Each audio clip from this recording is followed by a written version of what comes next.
अस्सलामुअलैकुम dear viewers, आपके favourite informative channel Furqan TV से मैं हूं डॉक्टर शब्बीर अहमद। हमारा आज का टॉपिक है नमाज कसर यानी सफ़र की नमाज पढ़ने का तरीका और इसके मसाइल।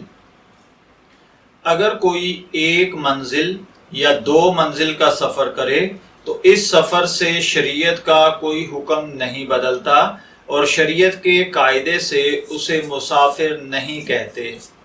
इसको सारी बातें उसी तरह करनी चाहिए जैसे अपने घर में करते हों, यानी 4 रकात वाली नमाज को 4 रकात पढ़ें। अगर मोज़े पहने हुए हों तो 1 रात दिन मसा करें, फिर उसके बाद मसा करना दुरुस्त नहीं है। अगर कोई शख्स 3 मंजिल चलने का कसद करे और वो घर से निकले तो वो शरीयत के कायदे से मुसाफिर है। 3 मंजिल यानी ये सफ़र उसका पैदल हो, गाड़ी पर हो, बाइक पर हो, घोड़े पर हो, हवाई जहाज पर हो तो उसको शरीयत मुसाफिर तस्लीम करती है। जब आप अपने शहर की आबादी से बाहर हो जाएं तो शरीयत के अहकाम के मुताबिक आप मुसाफिर हो जाएंगे। जब तक आप अपनी आबादी के अंदर चलते रहें तब तक मुसाफिर नहीं हैं। अगर स्टेशन आबादी से बाहर हो तो आबादी के हुक्म में है, जो आबादी के बाहर हो तो वहां पहुंचकर मुसाफिर हो जाएगा। इसी तरह 3 मंजिल ये है कि अक्सर पैदल चलने वाले वहां 3 दिन में पहुंचा करते हैं।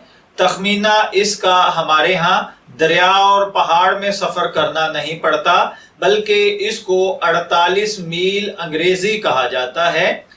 48 मील अगर हम इसको किलोमीटर्स में लें तो कमोबेश 72 किलोमीटर बनता है।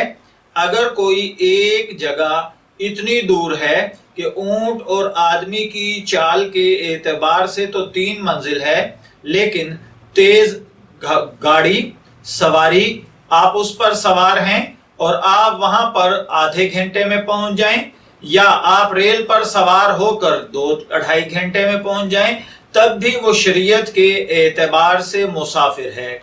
अगर कोई शरीयत से मुसाफिर हो तो वो जोहर, असर और इशा की फर्ज नमाजें 2 रकात पढ़ेगा। सुन्नतों का ये हुक्म है कि जल्दी हो तो फजर की सुन्नतों के सिवा बाकी सुन्नतें छोड़ देना दुरुस्त है। इस छोड़ देने से कोई गुनाह नहीं होगा।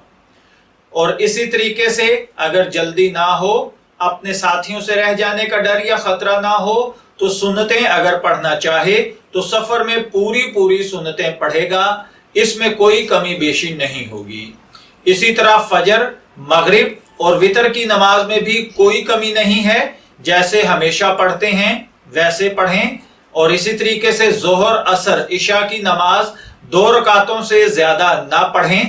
पूरी 4 रकातें पढ़ना गुनाह है। जैसे जोहर की कोई 6 फर्ज पढ़े तो गुनाहगार होगा, ऐसे ही अगर कोई जोहर की नमाज सफर के अंदर 4 रकात पढ़े तो गुनाहगार होगा।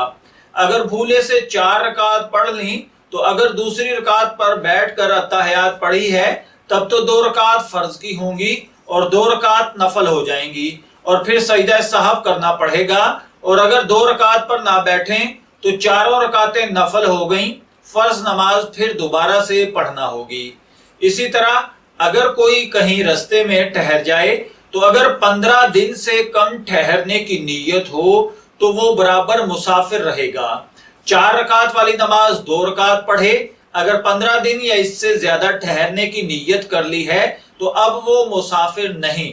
फिर अगर नीयत बदल जाए और 15 दिन से पहले जाने का इरादा हो गया तब भी मुसाफिर नहीं होगा। नमाजें पूरी पढ़ें। फिर जब यहाँ से चले तो अगर यहाँ से वो जगह 3 मंजिल हो जहाँ जाते हैं तो फिर मुसाफिर हो जाएगा, जो इससे कम हो तो मुसाफिर नहीं होगा। 3 मंजिल जाने का इरादा करके घर से निकलें, लेकिन घर ही से ये भी नीयत है कि फलाने गांव में 15 दिन ठहरेंगे तो मुसाफिर नहीं होते। रास्ता भर पूरी नमाजें पढ़ें, फिर अगर उस गांव में पहुंचकर 15 दिन ठहरना हो तब भी मुसाफिर नहीं बनेंगे। इसी तरह 3 मंजिल जाने का इरादा था, लेकिन पहली मंजिल या दूसरी मंजिल पर अपना घर पड़ेगा तब भी मुसाफिर नहीं है। 4 منزل جانے کی نیت سے چلے لیکن پہلی 2 منزلیں اگر کسی عورت کو حیض کی حالت میں گزری تب بھی وہ مسافر نہیں ہے۔ اب نہا دھو کر پوری 4 رکعت پڑھیں، البتہ حیض سے پاک ہونے کے بعد وہ جگہ اگر 3 منزل ہو یا چلتے وقت پاک تھی تو راستے میں حیض ہو گیا ہو تو البتہ مسافر ہے، نماز مسافروں کی طرح پڑھے۔ میں دعا گو ہوں کہ اللہ تعالی ہمیں ان باتوں کو سمجھ کر ان کے مطابق عمل کرنے کی توفیق عطا فرمائے۔ اجازت چاہیں گے، پھر ملیں گے کسی نئے ٹاپک کے ساتھ، تب تک کے لیے اللہ حافظ۔